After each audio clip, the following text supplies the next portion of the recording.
Hey everybody, welcome back to the channel. This is Brent Bridgman and you're watching the JFL Boat Build Series right here. So I got a little bit of a different episode.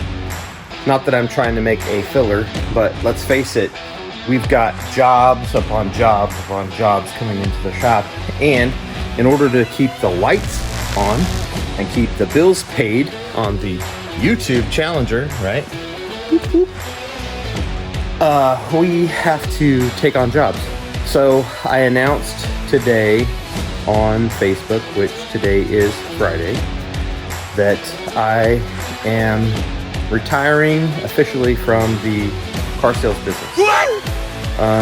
Why? Well, I've been doing it for as long as I can remember, since before I was 19 years old, working in Reading at All About Autos. But the fact is, I've worked for 4 different CDJRs here in Alabama, and the stores have never produced more than 70 cars a month on average, sometimes just 60.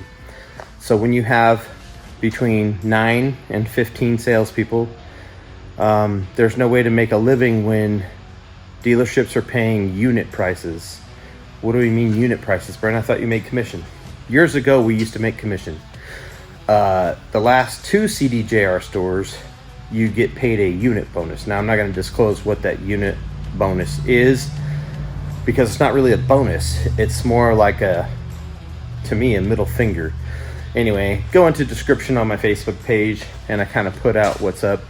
Anyway, the dealerships are making all their money and salespeople since COVID are not making any money. So anyway, we'll probably bleep out that word because I guess you get shut down if you say stupid shit, but whatever. I've got the shop, I've got the jobs coming in, and I need to stay mentally prepared to work my ass off right here in the shop and make, 10 times what I'm making at the car lot, because that makes the best sense for me, right? And also, when it's time for me to take off for the Bassmaster Opens, starting in January, I'll have enough accumulated money and get the boat finished and do these jobs, and I'll schedule the jobs around my tournaments. That way I can take off the time. I don't have to beg for time off. I don't have to get a guilt trip from the dealership about, oh, we can't have you taking that many days off. I'm done with that. So starting today, you're gonna see this on Tuesday, but this is Friday. This is the opening to the video. Now in this video, I'm gonna show me working on a customer's trailer that got damaged, tore up the front of it and tore up the back. There was a big hole in the back, fiberglass hole. We had to reconstruct. I say we. I always say we. It's just me. There's no we. There's this phone and me. So maybe the we is us, my viewers. I appreciate you viewers. Thank you for liking, subscribing, and keeping watching my show. I need it to grow bigger. I need 10,000 followers. We don't even have 2,000 yet. But anyway, I'm going to start bringing you a lot more content because we'll be here full time. So be prepared. Hopefully we'll fill up this board with 20 jobs and, continue working on the JFL Boat Build #1 right there, the Ranger. And hopefully we can get more followers. So please like, share, and subscribe. Subscribing is free, doesn't cost anything. And let's get some projects done. And I am so glad you guys are tuning in. The ones that are tuning in all the time. Let's get over 2,000. I only need like 16 more people. Let's hit 2,000 and then let's do a milestone. Like at 5,000, we'll do a giveaway. At 10,000, we'll do a giveaway, So let's work on that. Anyway, all right. I'm done for the evening. I'm going to go relax. I've been working out here in the shop. It's been called heat index of 110 for 5 days straight. But anyway, the boat left. You'll see the video later.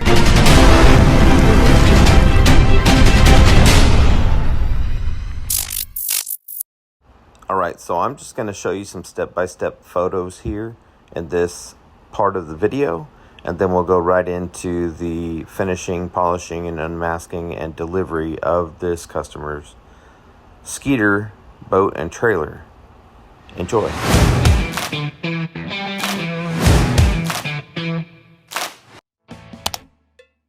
Okay, so this section had some copywritten Ozzy Osbourne playing in the background, so I'm just getting ready to mask this off so I can lay down a base gel coat.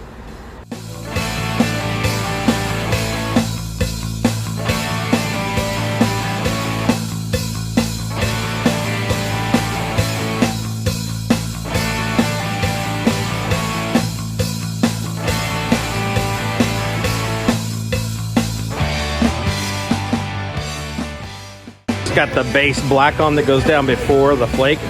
Now this will get block sanded first thing in the morning. Then I'll lay down the flake and the clear tomorrow. I should have this thing ready to go maybe tomorrow night, Friday night at the latest. I'm taking off the day tomorrow to finish it up. As you can see, the whole boat is masked off, but that's the only way to do it. Anyway, I'll block sand this, and then we'll lay down the flake. So it's just a heavy, heavy coat of gel coat, black base, and then we lay the flake on top of this. All right, so we got the base black on there that covered up the few spots where it had an issue, and then I'm mixing up. I've got 50% gel coat,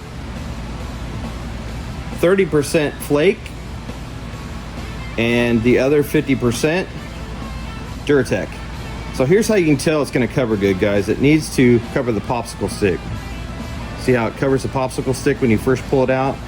That's how you know you got enough flake in there. But generally 30% to 50% gel coat is a good ratio because you're putting layers. So you're not trying to cover it in one shot. So I go 30% flake. So you can see that. Anyway, get this put in the gun. We're going to spray our first thing. I'm going to shut this door down a little bit because I don't want the Challenger to get hit with all this flake. I mean, I like lowrider cars.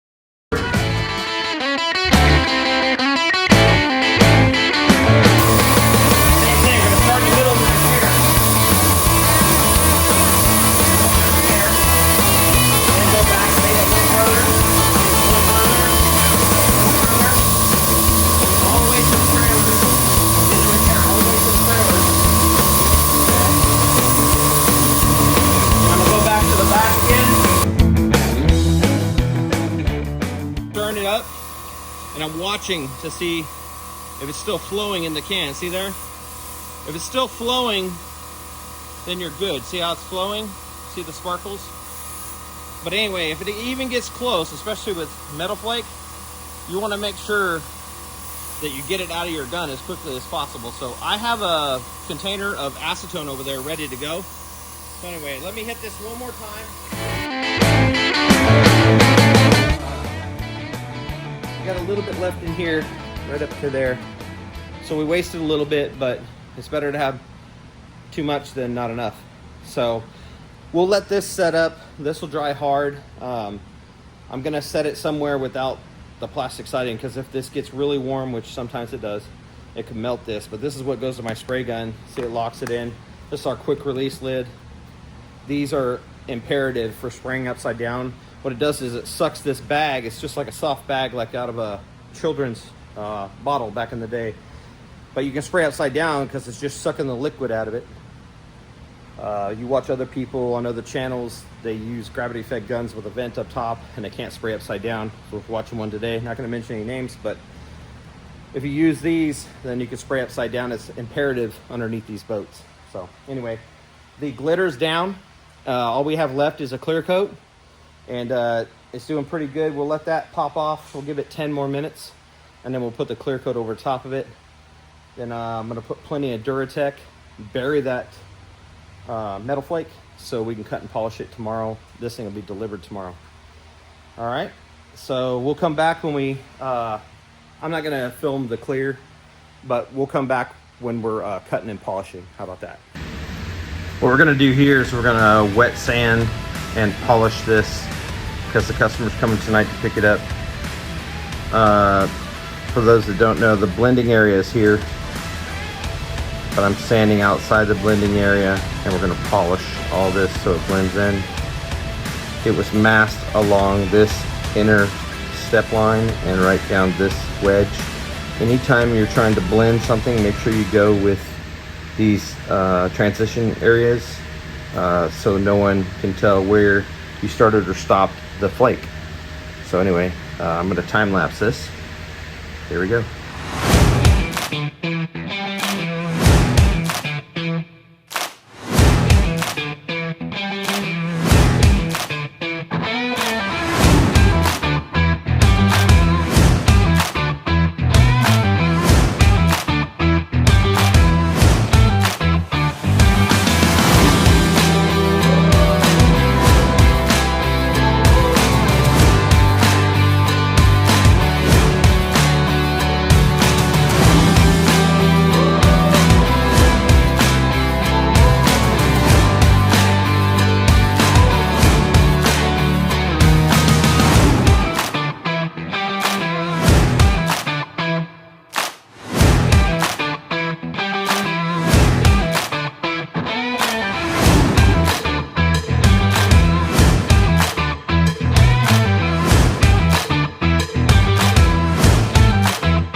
It's not a wax, it's a polish with wires.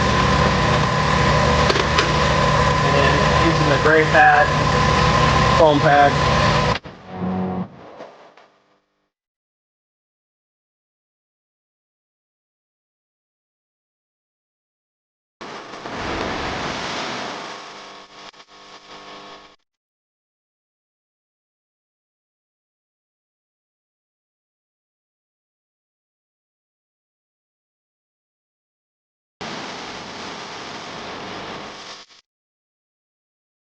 Alright, so move this over. What I've got to do is grab a brand new blade, and I'm going to cut out the pattern for this.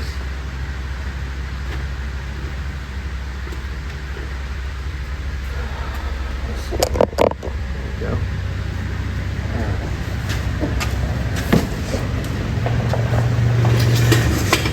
So when this was on the boat, see I have the corner here? That's where the roundness is. And then I'm just going to cut out the bottom of these letters like this, and then I head straight up. And I cut it out a little bigger up top, and what that does is that gives me the exact spot where that S goes.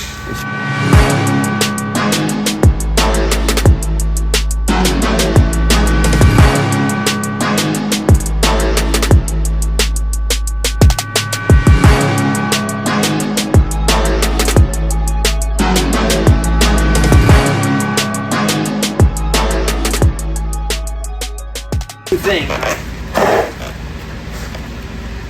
Announced my retirement today. So, curve is right here, and that runs with that ridge right there.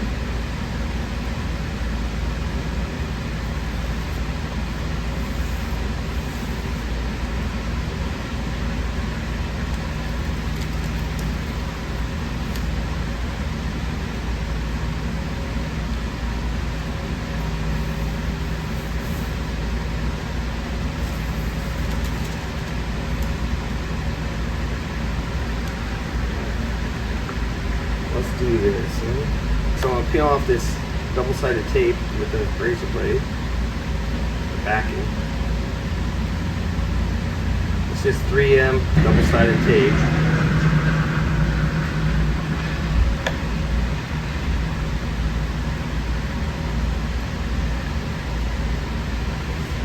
And now I've cleaned my hands with hand sanitizer, so if I accidentally touch this, it will still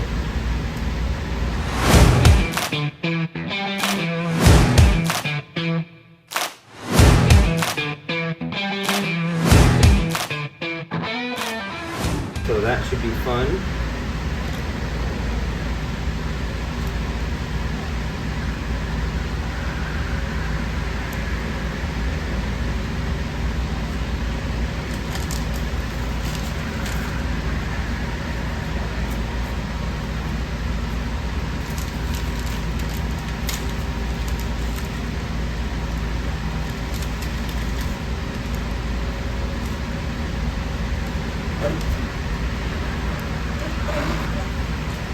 See, I just use that as a guide. See that though?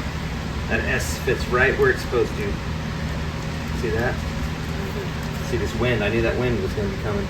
All right, let's take the backing off of here.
right, guys, so I got the lettering, got the lights installed. This is just sitting here. Customer's gonna attach this. He took the other one off in the back. I took this one off, but he's gonna install them. You can't even tell, hang on. You can't even tell where it was blended. All I can tell you is it was blended in this area in here, but you can't tell. The color is exact. Reattach the Skeeter, double-sided tape. Those are independent letters. Back here, it's exact. We built this whole corner back here, and like I said, it's exact. Can't tell the difference. Well, that's a wrap. I gotta wipe it down with some polish, and then this one can head out. But that's how you do fiberglass fenders with metal flake. It helps that the boat is still new enough to where the glitter was available, so it's a dead-on match.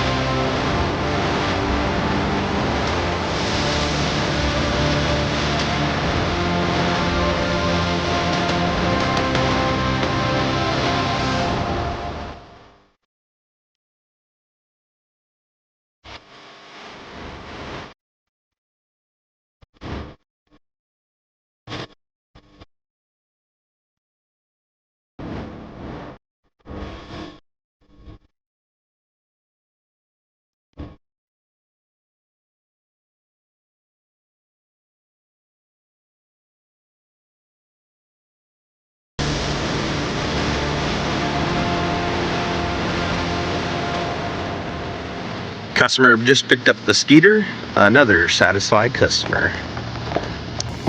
He's gonna go home and glue on those little pads that go on the fenders. Lights are working. All the lights are working. Means I did my job correctly. All the lights are working. Yep. There we go. Next. The boat left of the happy customer, and thanks for tuning in, and I will see you guys next Tuesday. So if you need any fiberglass work done or metal flake or work on your bass boat, please call me at this number,